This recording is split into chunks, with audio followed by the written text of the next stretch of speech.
বন্ধুরা, পিসেম স্যার পরিমিতি যে সমস্ত কোশ্চেন পড়ে কত ইজিলি তার উত্তর করা যায় এরকম একটা কোশ্চেন দেখো।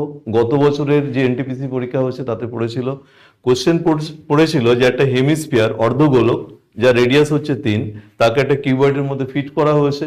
দেন বাকি যে অংশটা আছে তার মধ্যে ওয়াটার ঢেলে দেওয়া হয়েছে। প্রশ্ন করেছে অ্যামাউন্ট অফ ওয়াটার কি হয়।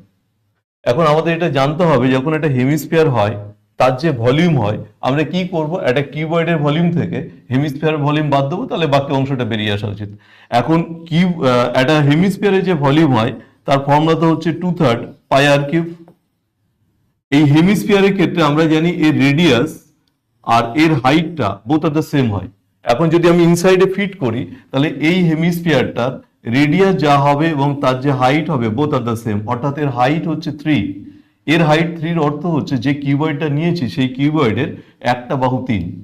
আর হেমিস্ফিয়ারের এই পুরো অংশটা সার্কুলার, তাই এর পুরো ডায়ামিটারের যে লেন্থ হবে সেই লেন্থ হবে এই একটা সাইডের লেন্থের সাথে সমান। তাহলে ডায়ামিটারটা 6, তাহলে ডায়ামিটারটা যদি 6 হয় তাহলে এই বাহুটাও 6 হবে।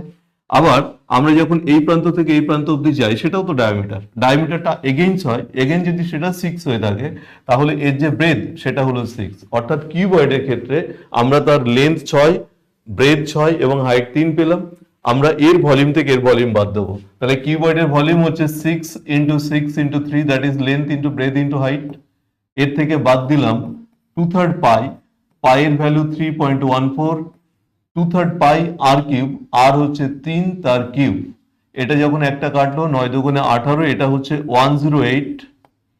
এটা থেকে বাদ দিচ্ছি, বাদ দিলে এটা হচ্ছে 18 ইন্টু 3.14। এটা ক্যালকুলেশন যখন শেষ করব তখন উত্তর হবে এটা। আশা করছি ক্লিয়ার হয়েছে কোশ্চেন যে কিভাবে কোন কনসেপ্টে আমরা যাব। আই হোপ ক্লিয়ার প্রত্যেক।